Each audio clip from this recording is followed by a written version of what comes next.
새로운 한 날 하나님의 말씀과 또 동행하시면서 행복하고 건강한 하루 보내시기를 축복합니다. 오늘은 이 성공의 기준은 따로 있다.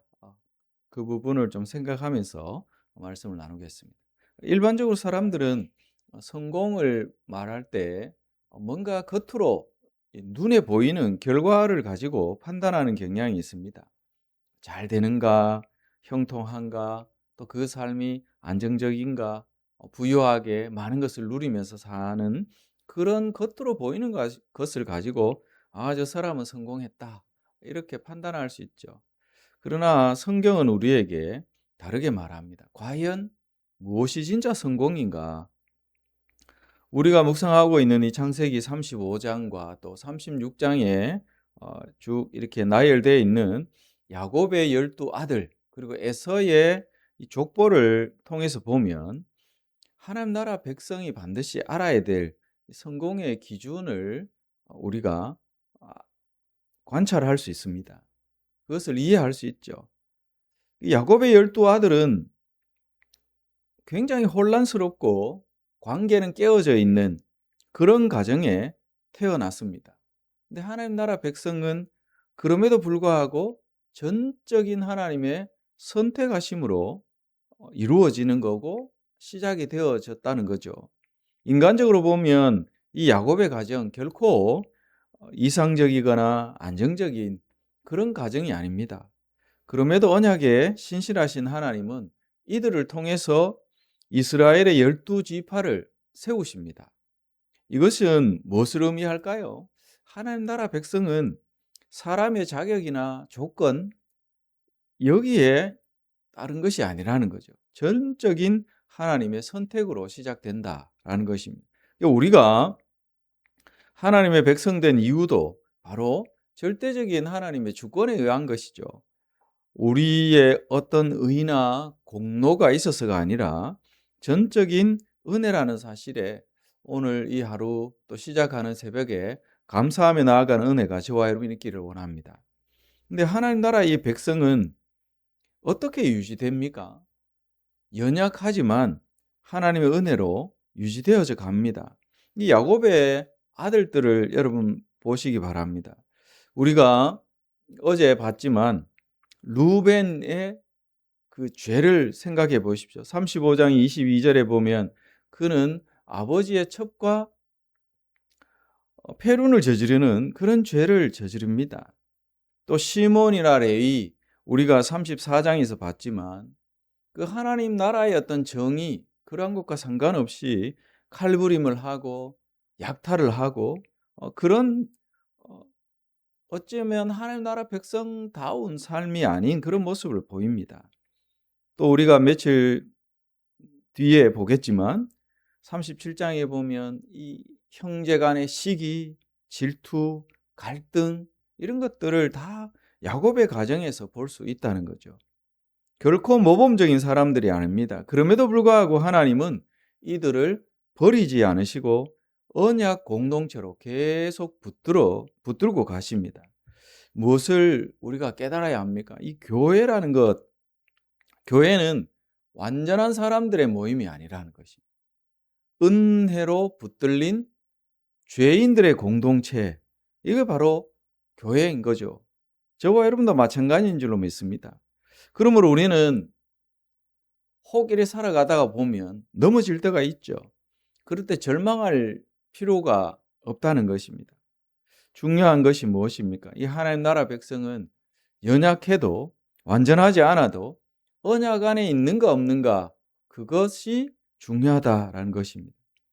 그래서 서두에서 말씀드렸지만 우리 그리스도인들은 이 세상의 번영은 참된 성공의 기준이 아니라라는 개념을 분명히 가지고 있어야 합니다.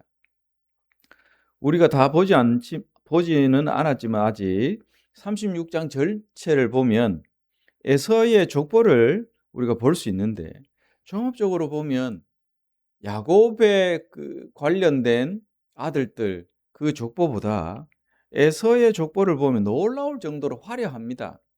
그 내용을 보면 족장들이 이미 세워지고 왕들이 등장하고 거의 뭐 국가 체제를 이루은 그런 모습을 보입니다. 이 야곱과 비교해 봤을 때 겉으로 보면 누가 더 성공한 것 같습니까? 에서죠.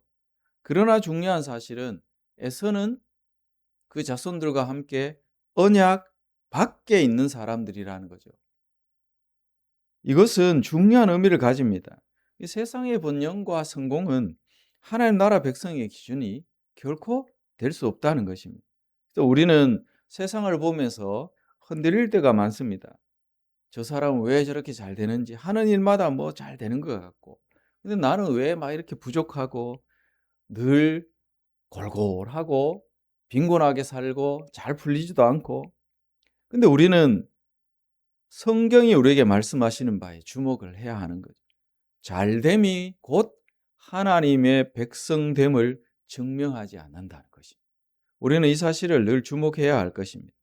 그래서 오늘 본문에서 굉장히 중요한 장면이 하나 나옵니다. 이것을 우리는 주목해야 합니다. 이 거주지의 분리 장면이 나오죠. 이것은 영적 분리를 의미합니다. 무슨 말입니까? 에서가 야곱을 떠나서 어디로 가버립니까? 세일산으로 갑니다. 오늘 본문 6절, 36장 6절에서 8절을 보면 나옵니다. 이게 겉으로 보면 단순한 선택처럼 보입니다. 재산이 많아서 이제 함께 거류할 수가 없으니 떠났다, 이렇게 볼 수도 있지만, 그러나 이것은 단순한 경제적인 문제가 아니라는 거죠. 언약의 분리를 보여줍니다. 야곱은 약속의 땅 가나안에 그대로 머뭅니다. 에서는 세일로 언약 땅 밖으로 가버리는 거죠. 여기에 중요한 의미가 있습니다. 이게 함께 살 수 없다라는 것은 소속이 다르다는 거죠. 언약 안에 있는 자와 언약 밖에 있는 자, 결국은 다른 길로 갈 수밖에 없다는 거죠. 중요한 메시지가 있습니다. 우리는 세상과 같은 기준으로 살 수 없다는 거죠. 우리의 소속은, 또 우리는 어떤 정체성을 가진 자인가, 세상 사람들과 완전히 다르다는 것이죠. 그러므로 우리는 세상의 번영을 부러워할 이유가 결코 없다는 것입니다. 왜 그렇습니까? 우리는 이미 하나님의 언약 안에 있는 사람이기 때문에 그런 줄로 믿습니다. 이 사실에 우리는 감사해야 합니다. 그래서 하나님 나라는 언약의 흐름 속에서 계속해서 이루어져 갑니다.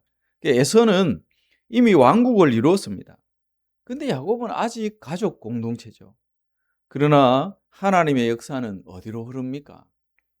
야곱의 계보를 통해서, 특별히 이 야곱이 레아를 통해서 낳은 넷째 아들 유다, 기억하시죠? 이 유다를 통해서 다윗왕이 나오고, 다윗을 통해서 그 자손 중에 누가 나옵니까? 메시아이신 예수 그리스도가 나옵니다. 이것이 오늘 우리가 본문에서 주목해야 될 사실이죠. 하나님 나라는 눈에 보이는 성공이 아니라 언약의 흐름 속에서 이루어진다. 이 부분을 우리는 주목해야 합니다. 그래서 오늘 말씀은 우리에게 분명하게 말씀합니다. 이 성공의 기준은 따로 있다는 거죠. 많이 가졌는가, 일이 잘 풀리는가, 안정적인 삶을 누리는가, 그런 것이 아니라 언약 안에 있느냐, 언약 밖에 있느냐, 이것이 진짜 기준이라는 것입니다. 그래서 에서는 세상적으로 보면 번영했지만 언약 밖에 있었고, 야곱은 연약했지만 언약 안에 있었다는 것입니다. 그래서 참된 성공은 잘 사느냐의 문제가 아니라 언약 안에 거하느냐, 이 문제인 줄 여러분 믿으시기 바랍니다. 그래서 오늘 말씀을 정리를 해보면, 오늘 말씀은 우리에게 우리의 삶의 방향이 분명해야 한다, 이것을 교훈으로 주시죠. 세상의 번영을 부러워하지 말라는 것입니다. 비교하고 낙심하지 말라는 거죠. 대신에 우리가 하나님의 언약 백성 된 것을 감사할 수 있어야 합니다. 내가 하나님의 선택을 잊고 하나님의 언약 안에 있으면서 하나님 나라 백성 된 것, 이것보다 더 감사한 일이었고 행복한 일이었고, 성공의 기준이 다른 것으로서 찾을 수 없는, 이미 우리는 참된 성공의 기준을 가진 자다, 이 부분에 대해서 감사할 수 있는 저와 여러분 되기를 원합니다. 그러므로 우리는 하나님의 말씀과 늘 함께하면서 하나님과 동행하는 삶을 살아내야 합니다. 날마다 하나님과 함께 살아내야 합니다. 하나님과 함께하는 삶, 그것이 가장 성공한 삶이기 때문에 그렇죠. 저와 여러분 오늘 하루도 이 성공의 기준을 따르고 또 바로 세우고 언약 안에서 살아가는 복된 귀한 성도로서의 삶을 살아내는 은혜가 이 하루 가운데 충만하시기를 주의 이름으로 축복합니다. 기도하겠습니다. 거룩하신 주님 감사합니다.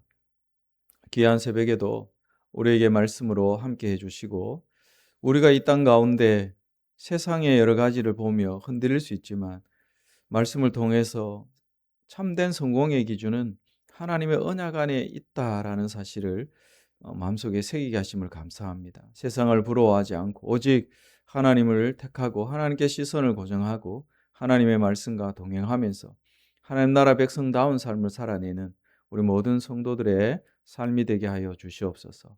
오늘도 말씀과 동행하며 거룩한 백성으로서의 삶을 살아낼 수 있도록 은혜 베풀어 주시기를 예수 그리스도의 이름으로 기도드립니다. 아멘.